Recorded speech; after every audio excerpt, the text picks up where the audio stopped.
the Ukrainian Parliament, and also the representative of the party European Solidarity Party with the Chief President, President Petro Poroshenko. So, Mr. Alexei Goncharенko, Mr. Goncharенko, thank you very much for joining us.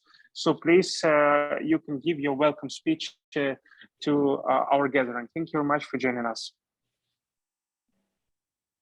Hello, thank you very much for invitation. First of all, I am on the road, so the connection can be unstable. So I want to, in advance, to ask your pardon if there will be some problems with the connection. So the situation in Ukraine is developing very quickly. As you see, we have big news about retreating of Russian troops from Kherson region, from right bank part of Kherson region and city of Kherson itself. I think that is the new phase of the war. We are entering the phase where, like, the first phase was the attempt of Russian blitzkrieg, which finished when Russians retreated from Kiev. The second phase was of like World War I style trench war, when Russians were advancing in the east. And they still had a strategic initiative. It ended in the beginning of September, when Ukraine started counteroffensive and Russians received catastrophe near Kharkiv. So from that moment, there was a new phase where strategic initiative is in the hands of Ukraine. And now I think we're entering the new phase, next phase, when Russia is coming just to the defense. So Russia has no intentions they just have no capabilities to provide large-scale offensives. And now their aim is just to defend the gains that they have for the moment. Next phase will be the last phase, when Russians will be just retreating from all directions. But I don't know how much time still we will need to get to this last phase. So, like, to say it in short, I think we can say that we can't say that Ukraine already won the war. It's too early, but we already can say that Russia already lost the war. That is the moment. In anything else, I'm ready to answer your questions. If you have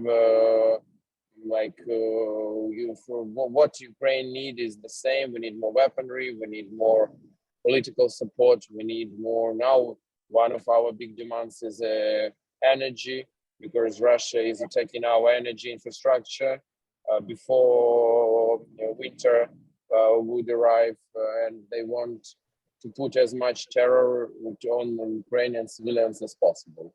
So that is not new for Russian playbook, Russian warfare style, but that's what's going on also in Ukraine.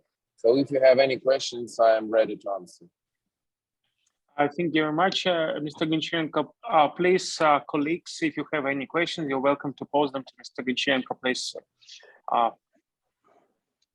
Thanks a lot. I have the first question. My name is Günther Fellinger. I'm Austrian NATO activist. Mr. Goncharенko, you are an amazing personality, and you did so much for your country. Now the question is Ukraine ready for NATO? And is there opportunity for Austria, Kosovo, Bosnia together to join in the Vilnius summit together with Ukraine to have the next level of enlargement of NATO to be for sure and to be secure for long term? Thanks a lot. We are absolutely ready for this. To become member of NATO is our strategic goal. It's written in our constitution. And I'm a strong believer in free world. And free world have just two options, either to expand or to shrink. So we saw, unfortunately, last 10 years when it was in reality shrinking. And now, finally, with this Ukrainian resistance, which surprised the world, there is a big chance for the free world to expand. And we see it already, Finland, Sweden. I've been personally in Madrid summit. I was the only Ukrainian MP there and invited, and I saw it by my eyes, this process, which is very inspiring. So yes, I hope that Vilnius summit next year will be a kind of a milestone in the process of expanding of a free world and of the countries you mentioned joining NATO, or at least making some steps in this direction. Thank you, Mr. Gonchenko. Please, colleagues, you're welcome to post questions, please. Mr. Pickler, please, you're welcome. Thank you very much. Very nice to meet you. I have a question. You were speaking about political support, yeah. And what I find very interesting, I'm a disinformation analyst, and I'm in Ukraine since 2011 constantly. And I see that especially in Western countries, Austria and Europe, there is a lack of information about Ukraine and an overview. We are overloaded with Russian disinformation. And what my personal assessment is that Ukraine is doing very well on the battlefield. As you said, Russia already lost the war, and we hope that Ukraine is going to win the war. But the information situation, the information battleground is very much different, especially in Austria or Germany. What is your assessment? How is Ukraine doing in this information war? And what do you think can be done in the future so we have less fake news, less fake Russian narratives in our societies? Thank you for your question. That's very important because informational war is part of this hybrid war, which was launched by Russia. And for sure, we need to tackle it, this challenge. And I think that Ukraine is very good now in tackling it, but we need to continue. It's the informational war. It's not the war that once you can just relax. It's something you should do every day. I'm also very active in this war with all my social media. I have like near 1.5 million of followers, and also English-speaking Twitter, more than 100,000, and also I'm making English-speaking YouTube for those who are interested. And I think that we should continue to do our best in this direction. Sure, a lot of depends from people on the ground, people like you who are opening the eyes of people on what's going on, who are showing these fakes and destroying them online and every day, and working on this issue. Also, you know that there are, we've already mentioned NATO. On the level of NATO, there are some counter disinformation centers which are also working and informing. But I believe more in this grassroots movement of millions of Ukrainians and citizens of other countries who are spreading the real information, real video, who are fighting with the Russian narrative. And I think this army is unbeatable. So all these hundreds of millions of euros and even billions of euros which Russia invested in their informational campaigns, they gave some results. But in the end of the day, they lost, and they will continue to lose. But we need to continue to spread objective information, true information. That is something which we should do on a daily basis. Thank you, Mr. Malik, political analyst from Vienna. You're welcome to pose a question to Mr. Gonchenko. Please, Mr. Malik, you're welcome. Yes, thank you. I'm Martin Malik from Austria, from Vienna. I'm involved with questions of security and military policy for more than 3 decades. And considering this, I'm very astonished about the situation, or better, about the so-called information coverage of the Russians about the situation in Kherson. That they removed their flag from the main administration building of the Oblast administration of Kherson. Then it was translated by television that the Russian commander in the war region, Mr. Sorovikin, told the defense minister that we have to move our troops to the other bank of the Dniester. All this is very, very strange. And it seems to me that there could be what the Russians call a podvokh, or what I would translate as a trap. is it possible that there's some kind of a trap in Kherson city? When, I mean, in the sense that, let's say, the Ukrainian troops enter the city of Kherson, and then the Russians could have prepared some very unpleasant surprises. Is this possible? Do you consider this?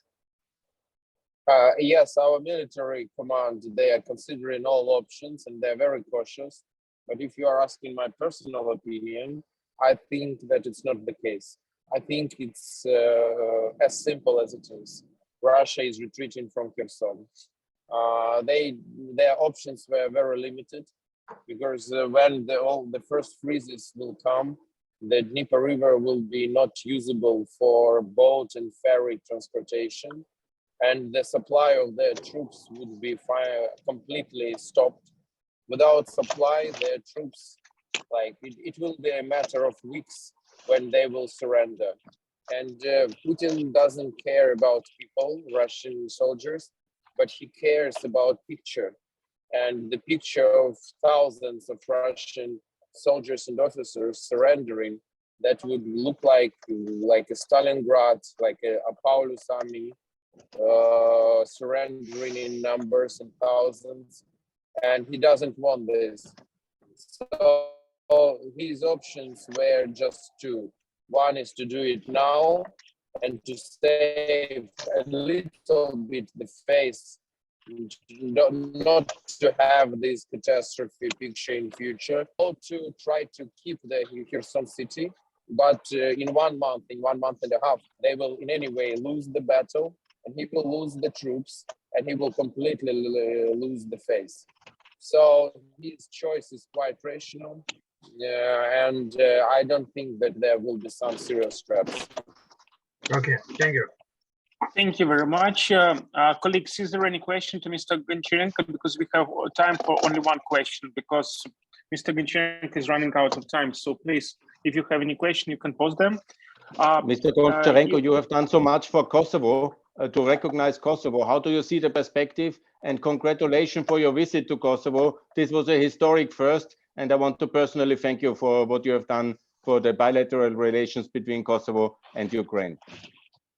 Thank you very much. Yeah, I am, like I said, I strongly believe in values, and that Ukraine should be a front runner and front unit in fighting for values. And that's why I believe that Ukraine should recognize Kosovo, and also other countries which still, for example, in the European Union, there are 6 countries which still have not recognized Kosovo. And also I'm helping Kosovo to be accepted to the Council of Europe, and will continue to do this. About perspectives on Ukrainian side of recognition of Kosovo, I want to tell you that the situation is not easy. There is inertia of previous years when Ministry of Foreign Affairs, for example, is coming against this for the moment. But we have good progress, and I will continue to work on this. We created a caucus for the Friends of Kosovo in Ukrainian Parliament. And it's also there are representatives of ruling party in this caucus, which is important. And I am chair, and co-chair is from ruling party. So I'm quite optimistic that sooner or later Ukraine will recognize Kosovo, and I will do my best that it will happen sooner. Thank you. Thanks a lot. It was very nice. It was very nice to meet you. And I will share with Mikhail my latest article on this issue of foreign policy. It's also a little bit about Kosovo, and not only, and he can share it with you with all my views on this stuff. Thank you so much. It was very nice to see all of you. Thanks a lot. It was excellent that you joined. Thank you. Bye. Thank you. Goodbye. Guys, don't leave. We're all continuing. Very good. If you have time, you're welcome to continue the debate, because later there will be also some friends from Kosovo joining.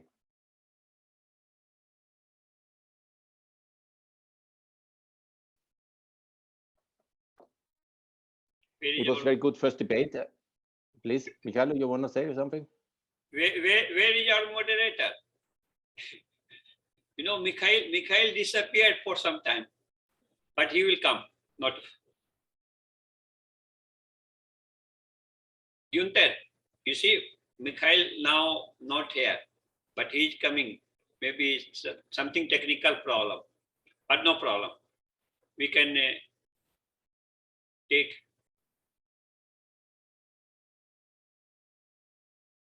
We can take lead. Günther, can you tell us about that? What is related to Ukraine, NATO now situation? Günther, you are also statue now. Mikhail, Mike. Yeah. I came back. I asked one question to Günther, but he also a statue now. But therefore, you can continue. Yeah, sure. By the way, I would like to remind all participants that today's event is organized by, let's say, in the auspice of several organizations. First of all, it's a Ukrainian People Global Community organization, which was established recently by Mr. Binay Singh, who been a citizen of India at the same time. He's living for about last 30 years in Odessa, in Ukraine, being an international activist, international, let's say, economist, etc. And I will give the word to Mr. Singh as well. I would like also to remind you that this event is organized by Europe Protects Reforms organization, organized by Mr. Günther. Then Vienna Goes Europe, and obviously Pan-European Union, which will celebrate its anniversary, 100 years establishment in several days. So while Mr. Günther is away, I would like to give a floor to give some remarks to Mr. Singh, since he is a co-organizer of this event. So please, Mr. Singh, the floor is yours. Yeah. Hi everyone, it's a pleasure to meet all of you, and that's amazing, heartfelt. I can say that your empathy is very precious to Ukraine, because Ukrainians people, we all need of support from all over the world, and Euro Union and all of your support is amazing. And now this is a reason to create Ukrainian People Global Community, to have all Ukrainian on this platform, that they can share their pain, as well Ukrainian who are inside country, because all you are aware that who are inside country from 18 to 60, they have no any possibility to leave the country, as well work on ship, because I am from maritime and our seafarers, they are unable to go as per martial law. And others also who are related with international business. Therefore, I have with my team created to help them to listen their voice and give them voice and put on table all challenges that we can solve together and get overcome. So, my dear friend, it's great that you have taken your time out of your busy schedule, and today here we are all to discuss about that how we can get to Euro Union and NATO, and why this now today imperative Euro Union and NATO enlargement, because today Russia destroying our country, destroying our people, taking life of people. But end of the day, we can only talk about peace, because if we not get to peace, we will never end this war. Of course, we can here discuss that we have to all kill all Russians, but this is impossible to kill anyone, any citizens, any nation. So, and that is not a matter, because this due to one guy, one person, dictatorship, everyone suffering today. And why they suffering? Because if we see history, of last 30 years when USSR collapsed. All time this is a dictatorship there in Russia. And people who lives in country, they have supported. Now when they see there is a war, they go outside of country and now they are campaigning. They are telling that they are against of this. But where they were, where this Putin was there in Russia ruling. This is a great challenge today, isn't it? So what I see that we all should unite. Even, I'm talking with Indian ambassador in Ukraine, as well political leaders in India, and I see that they are supporting in direct way Ukraine, but not in a direct way. Because if today we encourage India and China to stop all export, all import, and all transaction, war will be end today. Because owing to India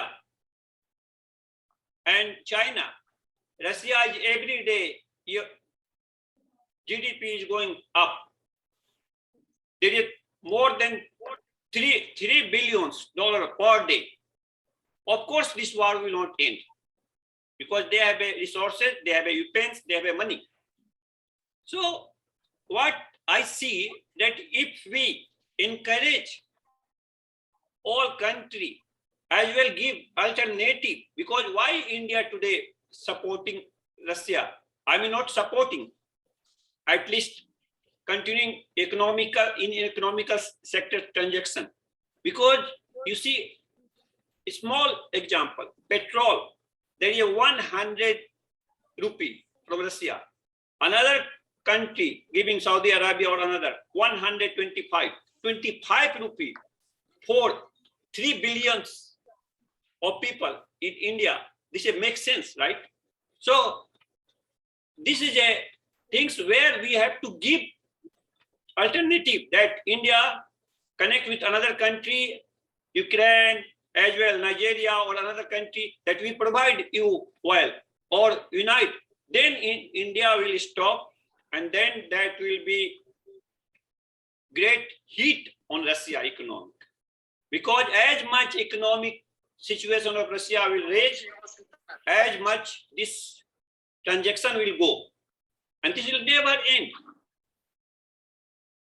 Of course, we can all take all weapons and nuclears to fight with Russia, but this is not a case. Because Russia intervened in any country, not NATO, not Euro Union, no any country, isn't it? So therefore, we all are here. Our voice should be also delivered to, Euro Union leaders, as well NATO as an organization. Why? Because you see, everyone has their one goal, right? And we, if support and we give right argumentation, they will take into account. Therefore, my dear friends, I am more than happy that you are supporting, because not first time I am meeting Günther, Martin, and Kaka. So let's talk here about not only problem, solution. And I know that you all have solution. You all are brilliant, and your main things that you are passionate and sincere, because we all are here for no anything, right? Selflessly to help. Because every day I see how many people are killing by Russian weapons and guns. So many countries. From first day, 24th February till today, I have not lived. And I have given myself commitment. Until this war end, I will not leave Odessa. Because 16 years old, I came here and I am living. And I will sacrifice my life, but I will not leave Odessa. And if we give such motivation to every and each one, this war will be end. Because this is a war from here we fight. And this is a reason to create this Ukrainian People Global Community. Because you see, there is not a only problem of weapons and war. Our friends, our Ukrainians, they are in another country and they are living in shelter. They are living in underground and they are suffering. Because you see, always, we all know that always at home, we say that at home you always feel better than guesting. So we have to get all inside our country one day. And of course, we need support. And I see synergy with Euro Union NATO. That is not case of misconduct as earlier. Now people understand there was a pandemic, now war. Understanding in place. Of course, we have to encourage Ukrainian government as well as Euro Union government to see, because you see, my dear friends, everyone talk about problem, but who is getting to solution? So my request to all of you, that let's have not only to talk about problem. I don't like what problem, challenge, because challenge is motivation. And when you have a challenge, you always stepping out, leaving your comfort zone and changing. So this is what we have today. So let's discuss about problem as well solution, and let's continue on this. Thank you very much. If any question, please ask me. Thank you very much, Mr. Singh, for this very inspired speech. I really appreciate this. And if there is any question to Mr. Singh regarding Ukrainian People Global Community, you can ask this question. I think this is a very good initiative. And from my side, I wish Mr. Singh as soon as possible to collaborate with many such type of organizations which are now in the European Union, established by Ukrainians who are temporarily displaced and need to stay in Europe because of war, because they are from regions which Russia simply teared apart during its invasion. So please, I then would like to invite Mr.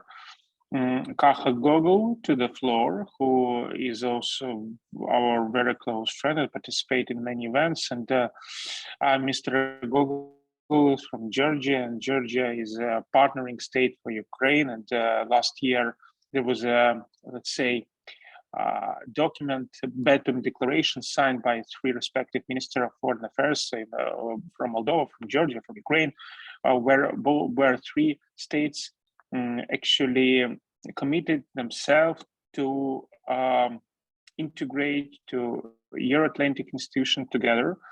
But since February of this year, we see that there is a huge gap, which is widening and widening between Kiev and Tbilisi, because Tbilisi, from Ukrainian point of view, is not enough dedicated, and in political elite in Tbilisi is not enough dedicated towards Ukraine in the high time for Ukraine, and definitely Russian aggression is the high time of Ukraine. So, Mr. Gogol, what is your perspective on the situation, on the war, on Tbilisi-Kiev affairs, and generally on EU-NATO enlargement? Please, the floor is yours. We don't hear you. Please unmute yourself.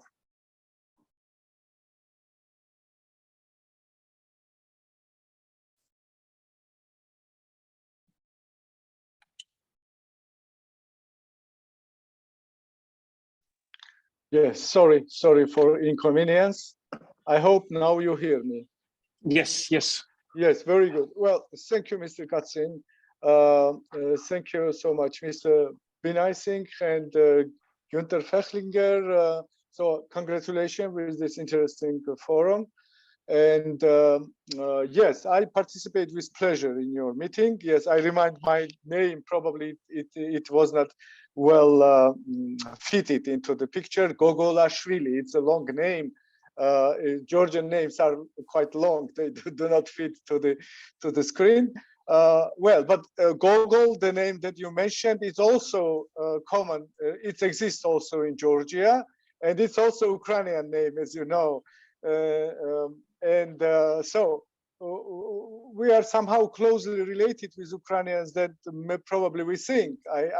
I don't know whether these are historical links or more spiritual links. So we are all both Georgians and Ukrainians. We are very freedom-loving nations, I would say. So, and freedom is very strong issue for us. And we understand in Georgia, we understand so much the positions and the dedication of Ukrainians to conserve, to defend their freedom, and very much support you in this, in your endeavor. We have great desire that Ukraine wins quickly because not Ukraine cannot fight for freedom longer, but in order to conserve as more as possible lives, which are very precious. Of course, each life that is lost every day in Ukraine is a big loss for all of us. So I wish you win the war as quickly as possible. So now, as regards to Georgia itself, and its there are of course many critical views regarding the government's policy in this regards. So I mean that the Georgian society also is not very happy with the rate of support or the intensity of support that Georgia shows to Ukraine. Yes, this is correct, and strongly criticized also from the society, Georgian government. But Georgia still, in any case, including, to my view, including the ruling party, is dedicated towards the cooperation, stronger cooperation within the Troika format. Troika, I mean, the trilateral cooperation between trio, saying, not Troika even, but trio format, trilateral cooperation between Moldova, Ukraine, and Georgia. To my view, we always were somehow jealous. We had some jealousy towards the Baltic states, that these three Baltic states are were always so solidary to each other in their fight for independence, for freedom, for many other issues, and somehow quite united politically. And Georgia didn't have such chance, as far as despite the fact that we are very good neighbors with Armenia and Azerbaijan. None of them has the same kind of inspirations or aspirations as Georgia as regards to Euro-Atlantic dimension and the European Union. So we were somehow alone in our aspirations to join Euro-Atlantic community and to join European Union. But now we saw that there is possibility for us as well to create around the Black Sea this community of aspirant states who want to join at least European Union. This is Ukraine, Moldova, and Georgia together, and Ukraine and Georgia both are willing to join NATO. And I think that in this we are united, of course. I always was considering, so years ago, maybe before the trio appeared, I myself was very much strongly promoting the idea of trilateral cooperation in order to increase our chances for European integration. As I noticed long ago, European integration after dissolution of the Soviet Union and the socialist bloc, so-called, is taking place at regional basis. So, and it happened before as well. If you consider all 5 waves of European integration, they always been somehow regional expansions of the European Union, enlargement. And here we also got possibility to get this another regional context, like in the Black Sea Basin regional context, where Georgia, Ukraine, and Moldova can participate and EU's enlargement can take a regional dimension towards our three countries. And for Georgia is a big chance, as far as Georgia is far geographically. Moldova and Ukraine, they're at the border with EU, but we are far actually geographically from European Union. And for us, it's big chance to join these three countries in their endeavor to join European Union. So unfortunately, we didn't get candidate status this time, but we got European perspective, which is also a big achievement. I think that the EU recognized actually its enlargement ambitions towards not only Ukraine and Moldova, but towards Georgia as well. So to Georgia to include in its enlargement policy, despite the fact that still we are ahead, we are looking for our candidate status to be received. But Georgia also got certain quite strict conditions for getting farther in or stepping farther on this way and to receive the candidate status. And now there is actually a very difficult process and hard process in Georgia, where the opposition parties and the governmental, pro-governmental parties also participate, and the civil society is intensively involved in this in order to push forward this fulfillment of the conditions that the European Union set to us. As regards to NATO integration, so Georgia also was since 2002, Georgia already declared its aspirations, and since 2006 it was recognized that Georgia is a NATO aspirant country.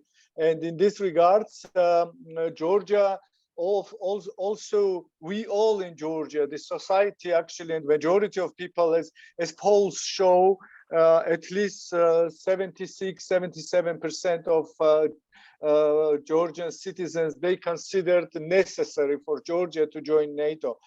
We understand that this is not an easy task, but as far as geopolitical changes occur in Europe, and the big changes, and Russia maybe will not in the future become an impediment for NATO member states to allow Georgia to join, as well as Ukraine to join the alliance. Because now, if Russia before was able somehow to block the process through using the threat, the policy of the threatening the countries with instability and with the new aggression against Georgia, now everything is much more different, and the European countries, especially because US was always supportive towards the Georgia and Ukraine to join NATO. But I am telling about European partners. The European partners now are becoming more I think more courageous in this sense, and they start thinking everywhere that yes, Georgia and Ukraine can join and must join NATO as quickly as possible. But now there is no time to concentrate too much on these issues, as the first priority is Ukraine, the war in Ukraine, and the resolve of this big, huge European problem, and everybody should join their forces in this. I don't want to take too much time from you, so maybe I will stop here, and I'm ready to join any further discussion.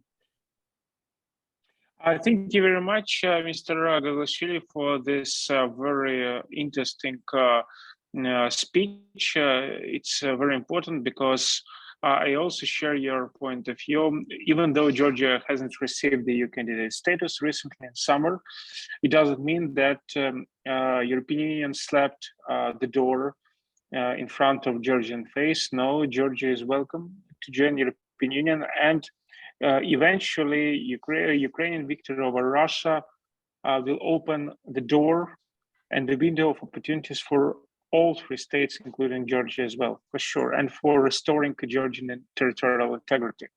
Now I will be very happy to give the floor to Ms. to Professor Prendy, who is a chair of Albanian Movement for Achieving Development. Professor, you're also very strong proponent of the development of EU integration, EU enlargement. What is your perspective from Albania on EU enlargement process? And what do you think? Is it necessary for European Union to elaborate a single approach for both Balkan states and the CIS states, former Soviet Union states, or there has to be two, let's say, separate approach to our integration? Please, Professor. Professor?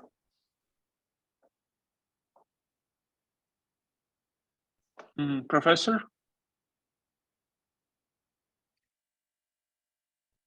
Probably something with the voice. So Professor Ahmad, yeah, Prendy. Professor Prendy.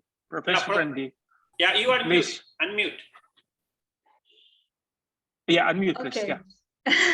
Yeah. Well, hello everyone. I'm Voltiza Prendy, and Ahmad is an organization in Albania. It's founded in 2019. And since furthermore, I can say that previously I was a political activist, and then now I am a social society activist, and I can see the perspective, let's say, in two sides of the coins. So let's say that when we see about Albania and about the enlargement of European Union, we also discuss about what we have achieved till now. And why is it important by geopolitically being part of European Union? And also, okay, Albania is part member of NATO since 2009, and this is really important. But as we can say, we need further collaborations on enlargement, on integration, since we now have opened the negotiations to be member of the European Union. But also we always lobby and seek for support for Kosovo and for the visa liberalization, and also for Ukraine, because the war in Ukraine is not only in Ukraine, it's also let's say a war that implicates every one of us, that has generated crisis, the energy crisis that we are dealing with right now. And so it's really important to collaborate. I can share a story right now about what we have tried to do here in Albania, but not also. So let's say as a state, we have also tried to lobby and to raise awareness about what we call the infodemia. So it's about disinformation. And we, let's say, faced the pandemic in 2000, but let's say it's something more important now to fight the infodemia, because being faced with the disinformation every day by Russians, it's really, let's say, another front of war. And when we tried here to raise awareness, to do activities with the Ukrainian community, and also to support women that are, let's say, part of the Ukrainian community in Albania. And it's really important also to support the women that are now living in the war zone in Ukraine. So we got into contact with Oksana. She's an English teacher in Ukraine. And after offering her that during the war and the bombarding and everything else to have a shelter in Albania, and she was determined to stay there, because she said that my family is here and I'm, let's say, one of the fighters, and I will choose my fight here. And this is really something that we are proud of, the women that fight every day, not only in the front zone of the war, but everywhere. And so what we tried to do with Oksana this year, we helped Oksana to be part of a program that it was about the enlargement, and also it's a one-year program in CIF, that it's, let's say, an European institution about for professionals. And so what we try here to do is not only to help, because what civil society can do, not only to raise awareness and to spread, let's say, the right information, but also to support everyone, and also especially women that are in every, let's say, community, but especially in Ukraine. And this is not, let's say, about something that we do as personal, but this is the core principle of European Union, the solidarity. And what we emphasize every day is to share solidarity with everyone. And what we promise also to do is just to reinforce this kind of structure that gives some kind of help, even here in Albania, but also further in and to reach women also that live in Ukraine, and how we can help and promote them more. Because what they have, let's say, some necessity right now is to see that they are not alone. They have friends everywhere, and they can be supportive. So about what we are trying to do now, of course, is lobbying for Ukraine, and also what we see as geopolitically is for Albania to be part of the European Union, because otherwise, let's say, unity makes progress, and what we try to do is to prove to European Union that we should be in European Union, because we share the same values of democracy. We have implemented reforms, and that's why we every day prove, as not only politically, but even the civil society, that we share the same principle of European Union, and also try to establish, as you already know, about the Open Balkans. We try to establish communication and also collaboration with this area, regional. And in order to, let's say, block the influence of Russia in the Western Balkans, because we already know how Russia has extended its arm in Serbia, and how it influences, is, let's say, trying to push towards the Balkans. But what we're trying to do is to prevent that, in order for, let's say, to share more European Union values, and in order to prove to everyone that we are worth being a member of European Union, and let's say collaboration and also supporting democracy and its core values is our values too. Thank you very much, Professor. Thank you very much, Professor Prendik, for this speech. Again, for me, it's very important being in Ukraine that even though we are in different parts, in different corners of the world, we all put a strong emphasis that European Union is not about political system, it's not about legal system, and it's not about economic system. This is about values. So something which is written in Article 2, a treaty on European Union, it's crucially important to remember that European Union is based upon values. Everything is secondary to the European values. And now I would like to give the floor to Ms. Bach, who is chairing an organization, Albanian organization for help and assistance to Ukraine, Albanian-Ukrainian organization. So please, Ms. Bach, the floor is yours. Would you be so kind to unmute yourself and switch on the camera if it's possible, please? So did I understand right that you're calling me to the floor? Yes. Because I was wrongly presented. Sorry, Mikhailo. I'm not from Albania. I'm from Bosnia and Herzegovina. From Bosnia, sorry, from Bosnia. Yes, and sorry. I lead a local organization, PROI, which actually recently launched a Balkan-Ukrainian Cooperation Network, and I'm one of the co-founder. And it's really nice that I have a floor after Mrs. Prendik, because now one of our main focus is actually discussion of EU enlargement processes.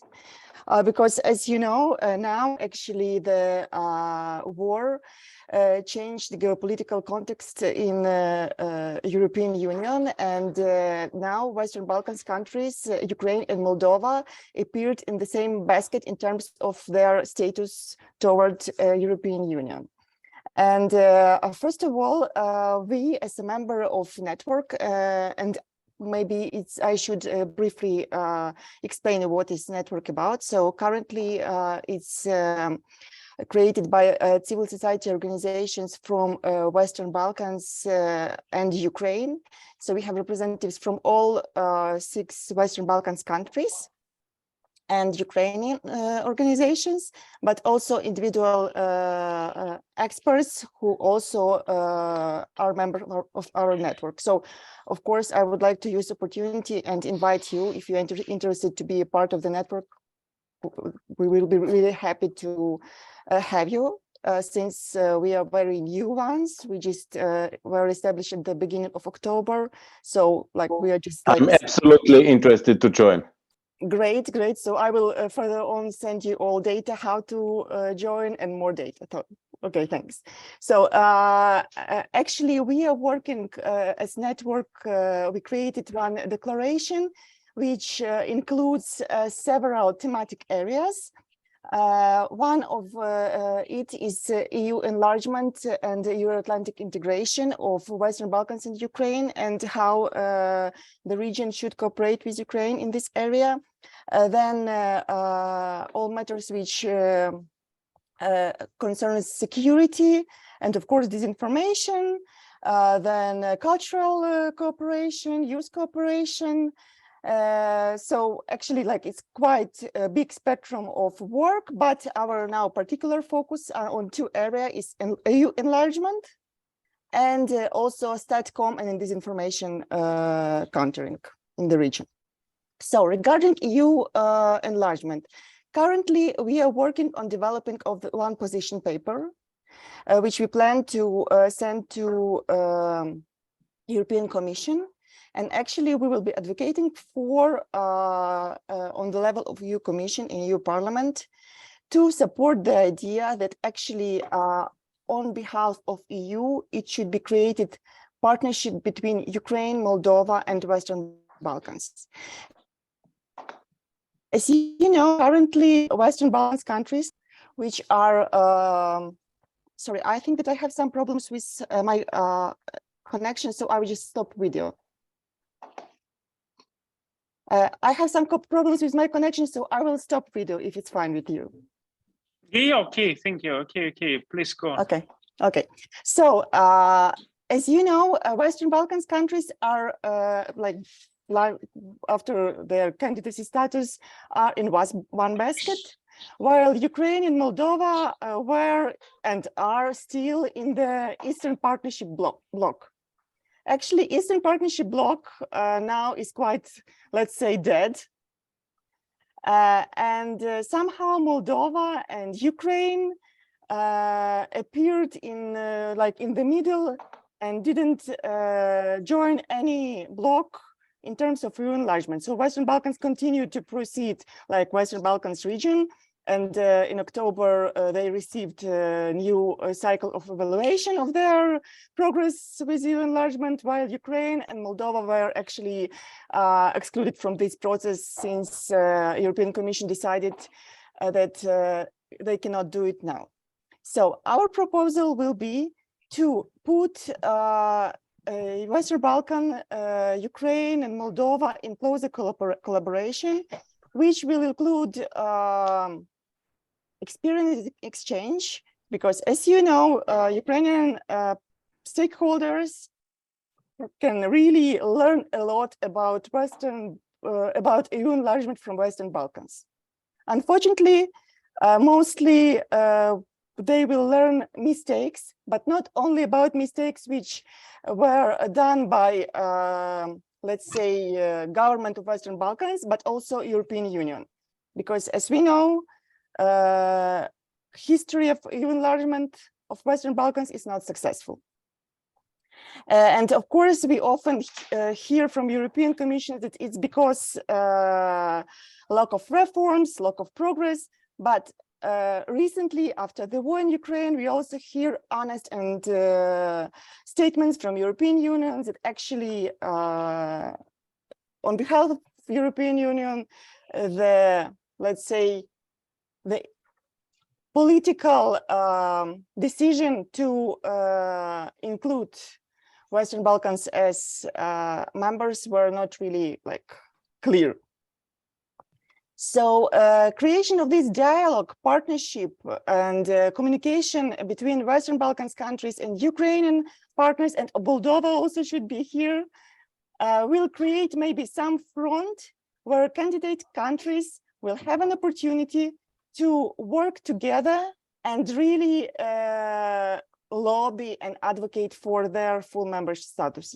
Because currently, I didn't notice this between Ukrainian partners yet, but on Western Balkans, people are quite afraid that actually the recent initiative of political community initiated by Macron, it's some like substitute for the full EU accession. So actually, all of us should be very careful and really work together to receive full accession. So this is some idea. Of course, I would like to hear your opinion about this, and of course, your inputs in our further work. And please, Gunter has my email. Please contact me if you want to be a member of network, and I will send you all information how to involve. Thank you. Thank you very much. Thank you very much.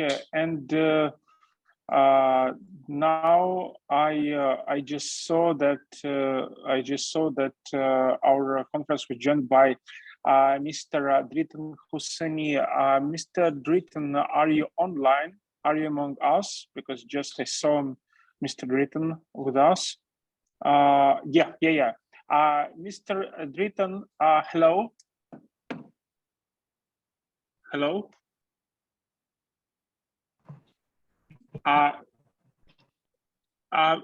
Mr. Husseini, do you hear us?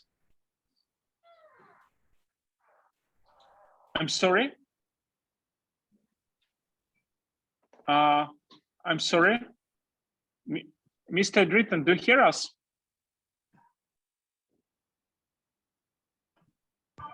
There is a Mr. Dritan. Yes, thank you. Yeah. I connected my computer again. I don't know. I'm having some technical problems. Yeah. Thank you. Before. Now connection is not so good, but still I'm hearing. Thank you. Before I will pass the word to you, I would like to tell to our colleagues that Mr. Dritan Husseini is head of the Kosovo parliamentary delegation in the North Atlantic Treaty Organization. On behalf of participants and especially on behalf of Ukraine, I would like to express my personal sincere gratitude to Kosovo, because Kosovo is a strong supporter for Ukraine. And I think that now in these days, we are opening a new chapter in Ukrainian-Kosovo relations. So this is crucially important, especially on our path to join European Union. So please, Mr. Dritan, the floor is yours. How do you foresee the further enlargement in European Union and NATO, please?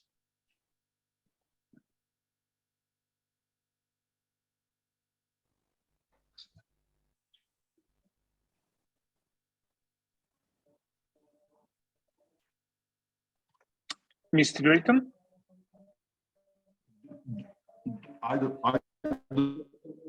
We don't hear you quite well. Maybe it's possible for you to change the network.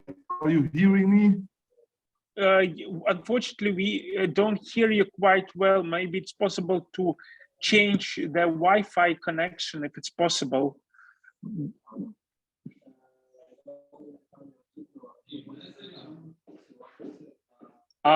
Please.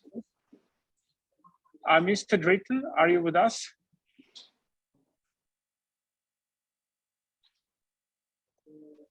Mr. Dritan? Mr. Dritan? Yeah, so again, Wi-Fi problems. Unfortunately, Mr. Dritan joined us again. Mr. Dritan? Oh. Yeah, please, you're well. Yeah, now we can hear. Please, you're welcome. The floor is yours, please. I tried to swap the connection. I hope now it's working properly. Good afternoon to everyone. I'm Dritan. I'm head of the Kosovo Assembly delegation in the NATO Parliamentary Assembly. So great pleasure for me to meet you even online. everyone. Firstly, I would like to express a high consideration toward Mr. Alexei Honcharenko, who was a guest in our assembly recently and gave a speech and addressed the Kosovo Assembly with opinions and thoughts, and also informed us in person about the current situation in Ukraine and with the impact of the Russian aggression and the war against Ukraine. So as a country, everyone knows that since the beginning of this war, Kosovo was clearly stated in public, let's say, addresses, also via the assembly. We adopted a resolution through which we condemned the Russian aggression against Ukraine. And we clearly stated that in this, let's say, development of February 2022, we are strongly supporting and we are strongly, let's say, are in, let's say, in the part of Ukrainian people on their right to live independently in the country, in its country, and in its borders, known and recognized internationally since the independence of Ukraine. So, as a part of the NATO Assembly, I have informed all the delegation in May in Lithuania. We had the NATO Assembly session. I have informed all the delegations on the Assembly about our, let's say, approach toward the issue. And I informed also the delegation about the content of the resolution adopted in the Kosovo Parliament about this aggression. And I was very happy that everyone in the Assembly appreciated this Kosovo approach toward it, and appreciated that since in the beginning, without any hesitation, we have taken, let's say, the side of the Western countries, and we condemned the aggression. So it was a great pleasure for me also to meet the Ukrainian parliamentarians in the NATO Assembly during this time, and hope to see them also very soon in Madrid when we have the next session of the NATO Parliamentary Assembly. So, as you know, since the beginning, we did, as a country, as a small country, we had the opportunity to give some kind of support to the Ukrainian journalists by accommodating some of them here in Kosovo. We did also accommodation of some of the refugees from Ukraine. Also, we have tried also financially to support with some amounts the Ukraine in this, and the people of Ukraine in this, let's say, very, very crucial moment for them. So even in some municipalities of Kosovo, people gathered and gave some kind of, let's say, support, either this food articles and other equipments, in order to help people and to show, indeed, symbolically solidarity with the Ukrainian people. As you know, we as Kosovo citizens, we faced this kind of aggression 20 years ago, more than that. And we do remember what happened here, all generations who were there in Kosovo. And we know also, and very much we feel how now the people of Ukraine and Ukraine itself as a country is facing during this time. In line with this, we, as we discussed also in the Assembly of NATO and all the meetings we are having here with the NATO representatives, and also in October, let me inform you that we have had a very, very important seminar here, Roosevelt seminar, in Pristina, with 17 delegates, 17 delegations of countries, of NATO countries, who participated in the seminar, and we treated so much this situation and the implication of war, of Russian against Ukraine and the implications of its war this war in Balkan region. So, as you know, as a country, we permanently we are making statements. We are working with partners. We are sharing the ideas that as a Kosovo, as a people of Kosovo, we share the same values with Western countries. So our aim is as soon as possible to have the possibility of joining the NATO, joining the EU. So we are very much, let's say, committed to work on these targets together with our partners, as the assembly, as the government, and other institutions are very much oriented toward this kind of processes. So we see them as crucial for our country, especially after these big implications of war against Ukraine and somehow imposing a kind of different behavior of our neighbor Serbia toward Kosovo and toward Bosnia and Herzegovina. So in terms of let's say relations with NATO, as you know, we are having NATO presence here in Kosovo since 99. Immediate after the war, when NATO airstrike stops the war here, stops the aggression of Serbia in Kosovo, we are having presence of NATO here with let's say from different countries.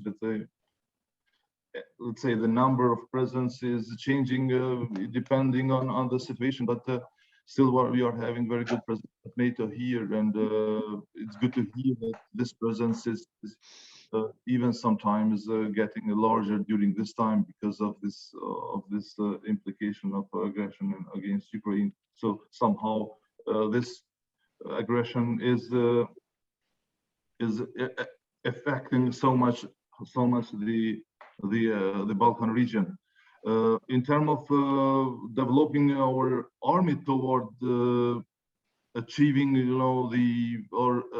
let's say achieving the goals we're having, reaching the NATO standards, we are working very closely with our allies, especially the NATO countries, and we are in the right way, since we are increasing budget for our army. The budget has increased significantly, and we are now increasing capabilities and increasing the number of young soldiers in our army. So most probably let's say in very short time, we will reach let us say the target of NATO for having 2% of our GDP as the total budget for our Ministry of Defense and our army. So in cooperation with our allies, our partners, our soldiers, Kosovo Army has participated in some of the major NATO army exercises, and also in some of the peacekeeping missions. Like the last time in Kuwait with the US Army. Also, some other missions are on the way. So in terms of, let's say, getting prepared in, let's say, in the defense sector for the being full member of NATO, we are progressing very much.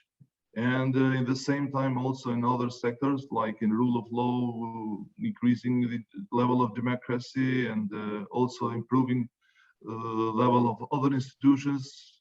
We are on the, I could say we are on the right track to get firstly a kind of agreement for the PFP program with NATO, then to change also the level of participation as the Kosovo Assembly and the NATO Assembly, and also by this year, I think we are going to apply for the EU membership.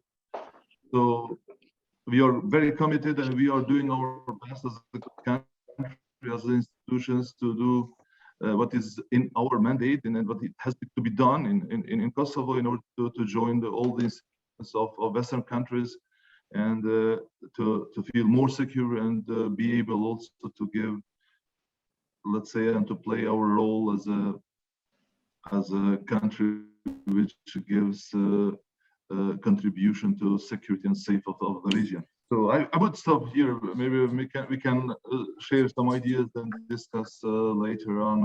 Also, some other topics may be raised by the other colleagues here present. And I'm sorry.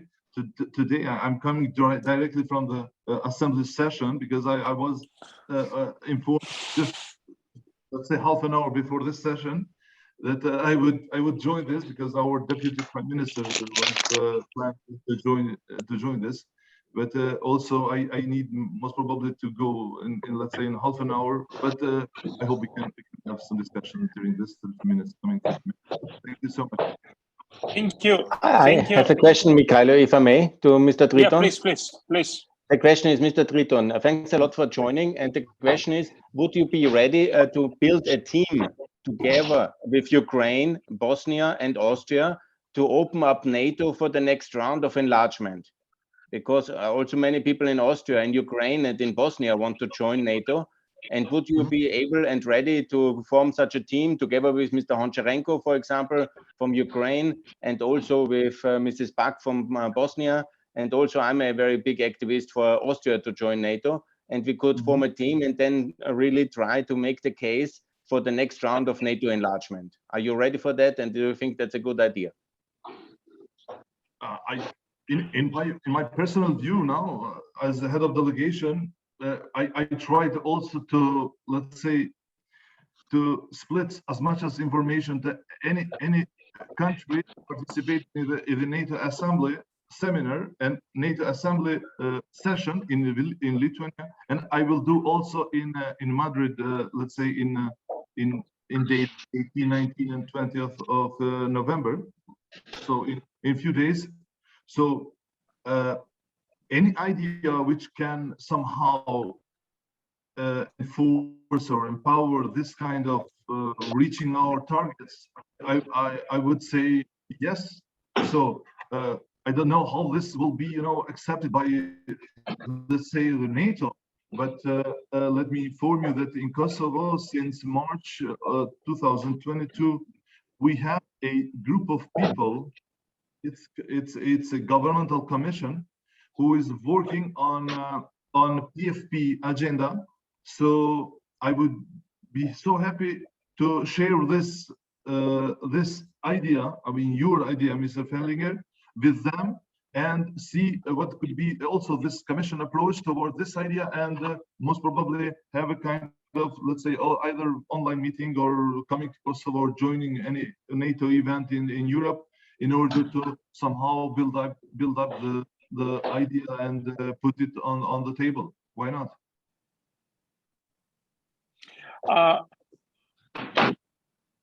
Unmute, please, Mr. Fecklinger. Unmute yourself. Just one more question. Thank you, Mikhailo. The situation for Bosnia, you have a member in the Bosnian parliament who is for NATO?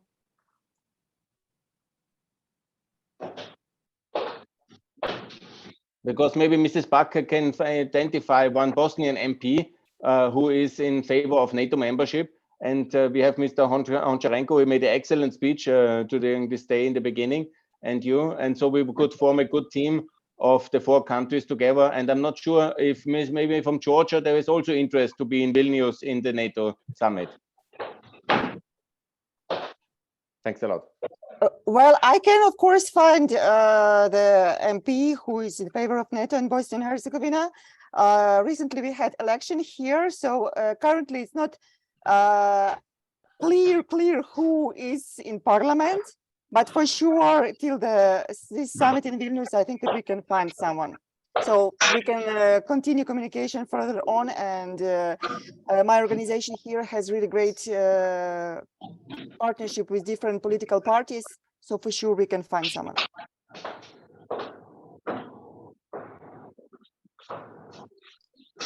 Excellent. That's very good. Because also we have on the 21st of November in Austria, we have a debate where also Mrs. Bak and Triton, if you have time, Mr. Husseini, it would be wonderful if you can come to Vienna to also promote NATO membership of Bosnia, of Kosovo, of Ukraine, and of Austria, and potentially of Georgia, also as the next step of NATO enlargement, because it's very important that our countries are secure from the aggression of Serbia and of Russia.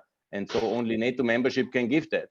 So we need to form a team to prepare that and to make sure that Vilnius is really a big result in the next step of NATO enlargement. Thank you. Mr. Fellinger, maybe it's a good idea on the way back from Madrid, after this NATO Parliamentary Assembly, the biggest session of this year, so I can stop in Vienna, but I will confirm to you. Maybe we can exchange contacts later on. I will confirm you. But also the idea, your idea, will put on the table of our governmental commission who is working on PFP agreement. So I will let you know. Thanks a lot. Thank you very much. Thank you very much, Mr. Britton. I would like to pass the word to Mr. Binay Singh, who is the chairman of Ukraine Global Ukrainian People Community. Mr. Singh, he is a very interesting situation. He's a citizen of India, but he has been living in Ukraine for about many years. And Mr. Singh, on different occasions, he campaigns an idea of, let's say, reinstating the influence of, let's say, India on Russia to stop aggression against Ukraine, and actually to be a kind of counterweight to Russian influence and Chinese influence in Europe. So please, Mr. Singh, the floor is yours. You can address a question to Mr. Drayton, please. Yeah, Mr. Drayton, how you think that we can get solution of this? Because you are political leaders, right?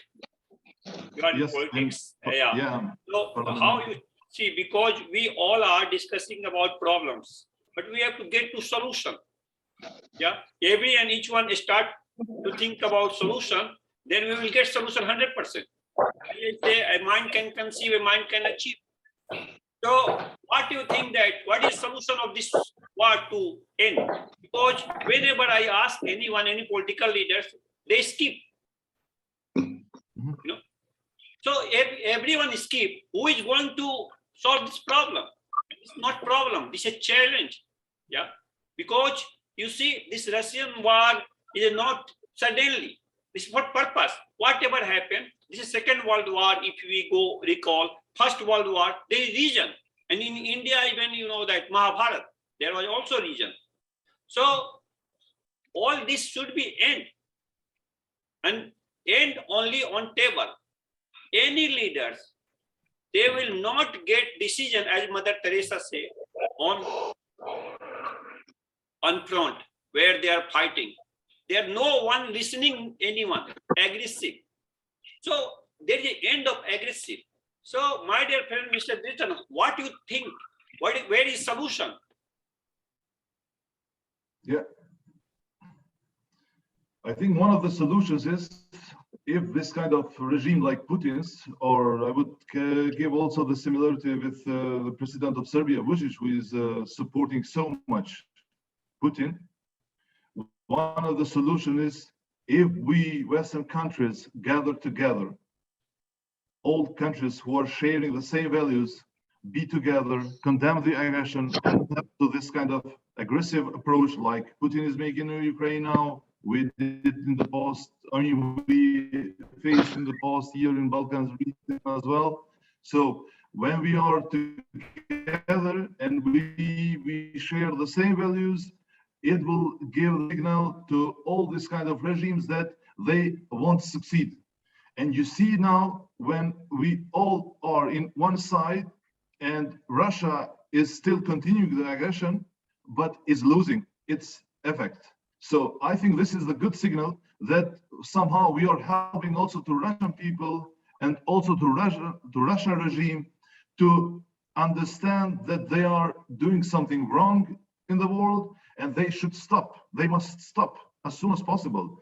I think this is one of the solutions from my perspective of an MP of a small country who faced this kind of problems in the past, and we want to avoid facing also in the future. So this is the way, in my personal view, to somehow make leaders of these countries like Russia and Serbia and Belarus and other countries who might think that they can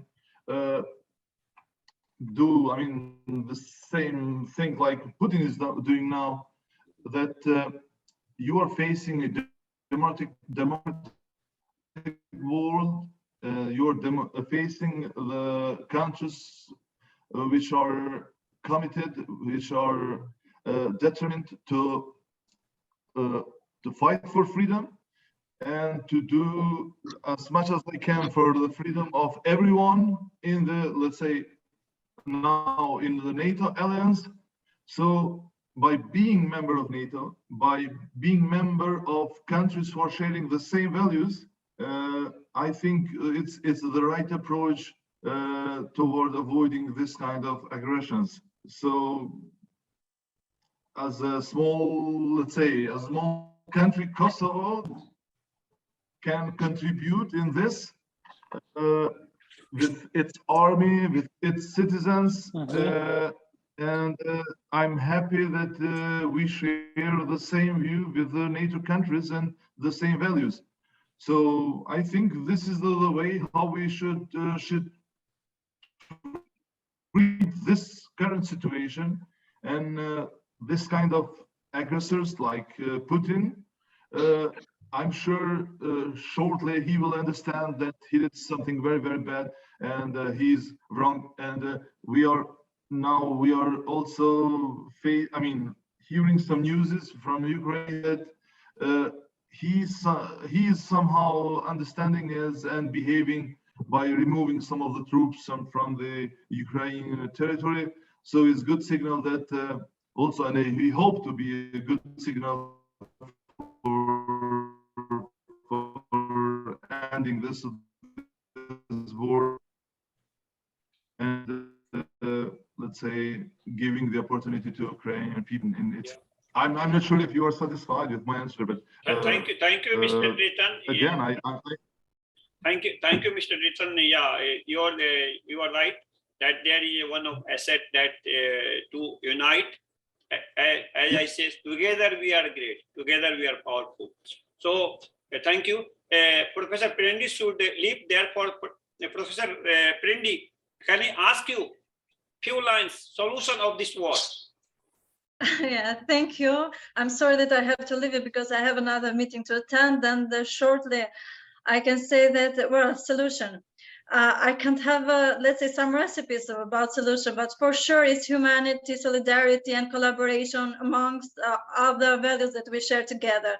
So we have to stay strong together on what we believe that are true, not only national-wide, but international-wide. So thank you for this meeting and for this discussion. Thank you, Professor. Thank you, and have a nice day. I have to leave you, sorry. Thank you. Yeah. Bye. Mr. Günther, your solution.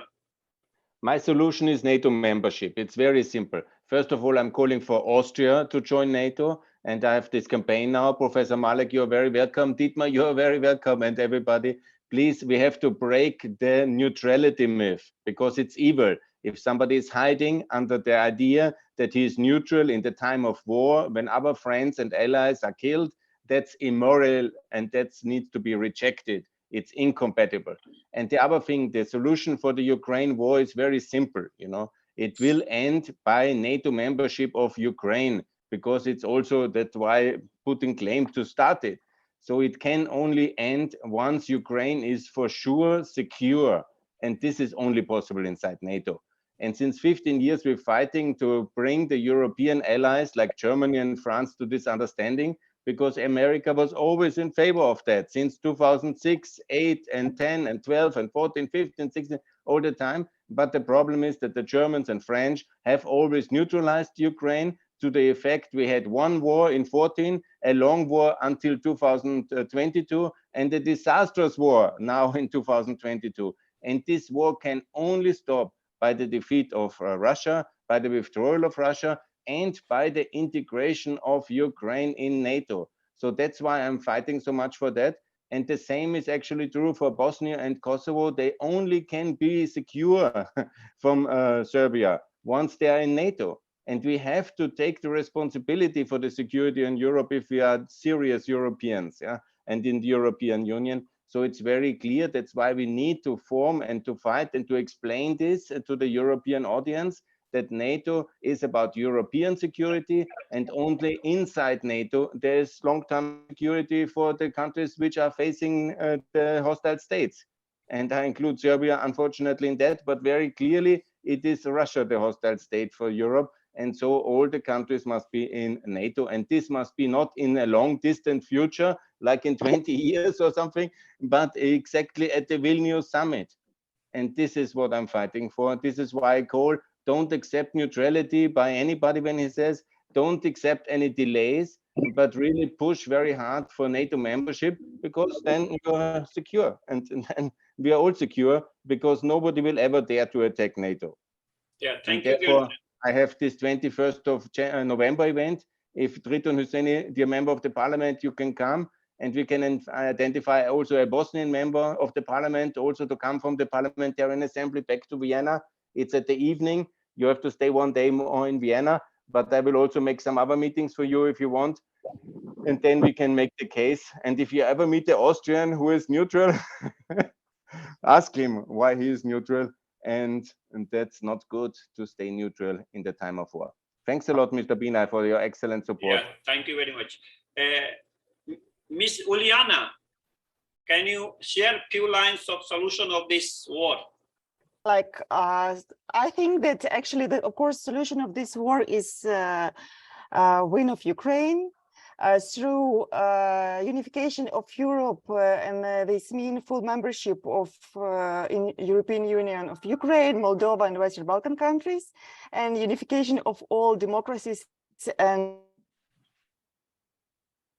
under NATO. Yeah, thank you. Yeah, Mr. Dietmar. I think the solution for this war is, of course, that Ukraine is winning. That means that we are standing strong in our solidarity to Ukraine. That means all democracies around the world. There are a couple of countries that are still having close ties to Russia. I think we need to do smart pressure on them. And then I think that the main challenge for us, especially during the winter time, is public opinion, because public opinion within democracy means a big pressure on politicians. So if we want to even increase political and also military support to Ukraine, we need to work on our education system. We need to be more resilient against the Russian influence campaigns, because we see there are problems in the education system, for instance, not only in neutral Austria, I shared that it's a huge problem, but also in Germany. You find in school books Russian narratives about Ukraine. This is a problem. If we need to understand that we are defending democracy, we need to understand what Russia is actually about. If we maintain and if we develop this resilience, then we can support Ukraine enough that that there is an opportunity to win. So thank you very much, Dietmar. Kaka. Yeah. Kaka Gogolasvili. Yes, yes. Yes, my dear Yes, friend. Can you share your part of solutions? Solutions for you can be more precise. Hello? Yeah. I mean solutions of this war. In few lines, can you tell from your side what you see? Yes. Well, if I were so powerful and so wise to find solutions for this war, it would be great, of course. Unfortunately, we can just I can just show some wishes. To my view, first of all, this unity of the the democratic forces and support for Ukraine, which is now, it should be remained and even strengthened, more strengthened. So also determination. So I think that it is very, very wise not conduct negotiations with Putin before he is ready to accept a defeat in the war and to withdraw from territory of Ukraine. I think that not only Western countries, but the whole international community, including China and India, should show more clarity in their positions. It's not enough just not to support Russia in the aggression. It's time for these big powers, I think, to show their clear position and to support Ukraine in this war, because it is unjust for any kind of countries. Maybe not all countries are democratic in this world, and not all countries are liberal in this world. But there is also a kind of universal justice, which nobody can deny. Would it be an authoritarian country, or would it be a democratic country, or feudal country, or any other type of country? And I think that universal justice today is on the side of Ukraine. So the best solution is, I think, that the whole international community goes on the side. And in this regards, I think that very important event ahead is the G20 summit, and it would be a very big achievement of the democratic countries and democratic world if these big participants of G20, all G20 participants will join the today's position of the democratic world and side Ukraine in their position and with all their means and efforts. This would make Putin's aggressive Russia to accept defeat quicker than it is possible now, and finally to solve so many lives because of the stopping the war. Thank you. Thank you. Anyone else would like to share? Anyone else there left to share solution? Yeah. So, my dear friends, listening you, I see that, yeah. Oh, Martin, you share your solution. You left there. I cannot invent or add anything new. The solution of the conflict is totally obvious. When I think it was in summer, the Prime Minister of Finland, Mrs. Marin, was asked what, from her point of view, the exit from the conflict is. She said, Russia has to leave Ukraine. That's it. This is the exit from the conflict. And the Prime Minister of Finland, as a social democrat, can certainly not call the warmonger or something like that. This is, of course, totally not the case. She only has, as it seems to me, a much better knowledge of Russia and what Russia is, of course, due to a lot of historical reasons and issues Finland has with Russia, than most of the heads of states and governments in Western Europe. And this is one of the main problems the European Union had and suffered from for decades, that the Western European big players, so to speak, especially, of course, Germany and France, and unfortunately Britain left the European Union as a matter of common knowledge, did not listen to their colleagues from Finland, from the Baltic countries, from Poland, from Romania, from Slovakia, the Czech Republic as well, their opinions just were ignored. And now we face the consequences of that. That's what and I have to say that unfortunately we again, time and again, have discussions in Western Europe, not in Eastern Europe, of course. No illusions there again about Russia, but especially in Western Europe and in Northern America, we have still ongoing discussions how to accommodate Russia, that we maybe can hand over part of the Donbass, or Ukraine should accept the loss of Crimea, and in exchange it would get peace. This is all nonsense. This talk has to be stopped. Russia has to leave entire Ukraine, which of course consists of Crimea and Donbass as well. This is the solution, plain and simple. Yeah, thank you. Nothing new about that. Thank you, Martin. Yeah, Juliana, yeah, you can go ahead. You have a question? No, I have also a comment which I want to add on Martin's proposal. I think I totally agree that we should stop to discuss this, but Western communities and NATO and all Western partners should be prepared to the win of Ukraine. And it's really one of the risk scenarios is the fragmentation of Russia.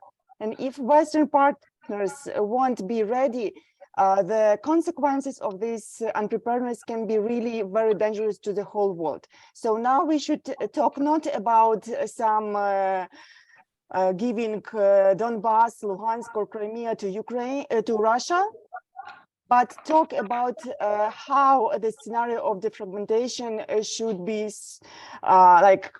be provided, and how ensure that actually nuclear power don't go to the wrong hands, and how all republics in Russia will further continue to live. Thanks. Yeah, thank you, Juliana. Thank you, everyone. My dear friends, you see, we all are talking here 50% about violence, 50% non-violence. But violence is not a solution. As much we make violence, there will be against violence. If we see history, when Hitler was, when there is Second World War, First World War, yeah, end of the day, people sit on table and they discuss, because no one can in this world end nation or any country. And countrymen are not their fault, but they are so much scared that they have no word. You know, we are living in Ukraine, and here we have a freedom. We can fly like a bird in our country. We can talk in Russian, in English, in Russian, in Ukrainian, yeah. So, and we can tell about against any leaders if we have something we feel. But that is not case in Russia, right? So, and we are talking about Putin, but there is no Putin regime. The system, whole system, but whole system, my dear friends, we can change if we change mindset, and then need to create, grow new generation. I mean, 16 years old, young, 15 years old, because this will end for some time, if even they give back Ukraine territory. But after some time, again, because this is a temptation that everyone wants to be king, and there is regime of that dictatorship. 20 years, one guy. You know, in India, I can bring you one illustration that in our country there is not possible anyone to be on one post for more than 5 years, and that is good because changing. And in politicals also, you see, if 2-3 times same guy coming, he's become luxurious. He become that this is his country, this is his everything, right? So we can talk about violence, but violence is not solution, isn't it, Günther? You are mute. You are mute. Yeah. I totally agree, and I call for India to support Ukraine fully, and for India and Europe and the EU to conclude a free trade agreement, and for India to join the OECD and to leave the BRICS, because the BRICS is evil axis of Russia and China, and we have to have India as an ally, and this can be concluded by strategic partnership between European Union and India. And please, India, we are your friends. We are absolutely ready for that, and we will be together very successful as democracies. We will defeat the evil autocracies in the coming years, and we will also be very successful together. Thank you very much, Günther. You were right, but India need to give alternative solution, because India also know any country going to for Ukraine to kill their own country, right? And if India today stop with Russia transaction, there will be no oil, there will be no gas, there will be no weapons, and Pakistan will be also attacked. There is so many things. You see, we always should be realistic in our expectation. We are expecting from India that after the big defeat, Pina, if I may interrupt you, but after the big defeat of Russia now in Ukraine, everybody who will attack another country in the future will be very careful, because attacking a neighboring country is very cruel. You have world opinion against you, and it's also technically, financially very difficult. Yeah? And as you see, not even Russia, which is in a way the third largest power in the world after China and America, they have not been successful with such a terrible operation. And everybody, and especially Pakistan and India, there will be nobody fighting with each other under this kind of experience, because it's in the modern warfare system also technically almost impossible to win. And so don't worry about Pakistan too much, worry about their own policy of immorality to be an ally of Russia in this moment. And that's not good. And everybody looks at you, India, and says, you have many good people, great friends, but the moment this kind of block-free position in a way with Russia, buying a lot of arms, is not so good, to be honest. And it has to be some more moral position. And we are very ready to be your great ally in Europe and with America together, with India, because you are the big democracy in Asia, and we can be very successful in the future. Thank you very much, Günther, for your support, because for me, both countries make sense.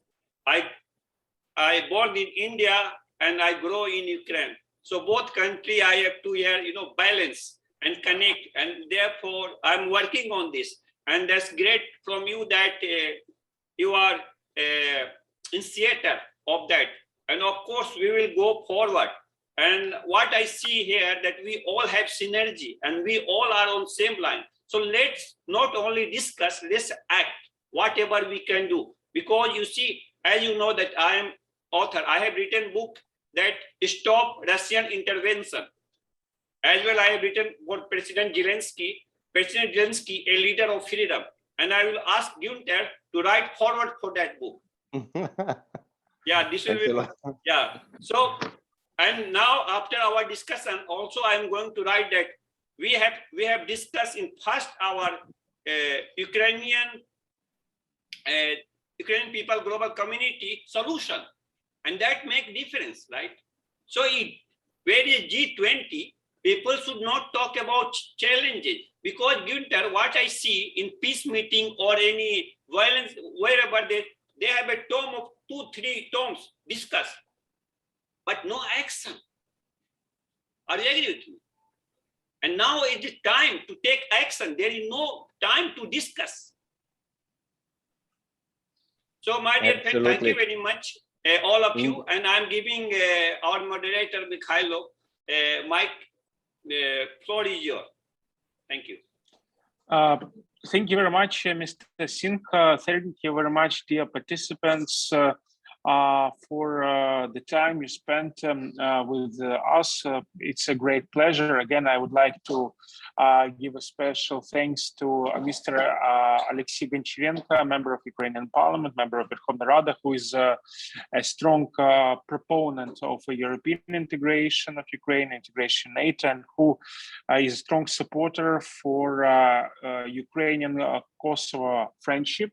And also would like to again express my gratitude to Mr. Dritten for participating in this event, who is the head of a Kosovo delegation, parliamentary delegation to NATO, and who is also the strong proponent of EU enlargement and the Kosovo European future. Thank you very much, dear participants, and I totally share Mr. Singh's point of view that it's time to take action, and it's very important to unite, to merge the civil activist potential and the potential of politicians in a different perspective EU member states to foster the integration process in Euro-Atlantic area. Thank you very much, dear colleagues, and wish all of you a nice end of the week. Thank you very much. Thank you. Everyone have a peaceful life ahead. Take care. All the best. Thank you very much. Thank you. Bye. Goodbye. Good, everybody.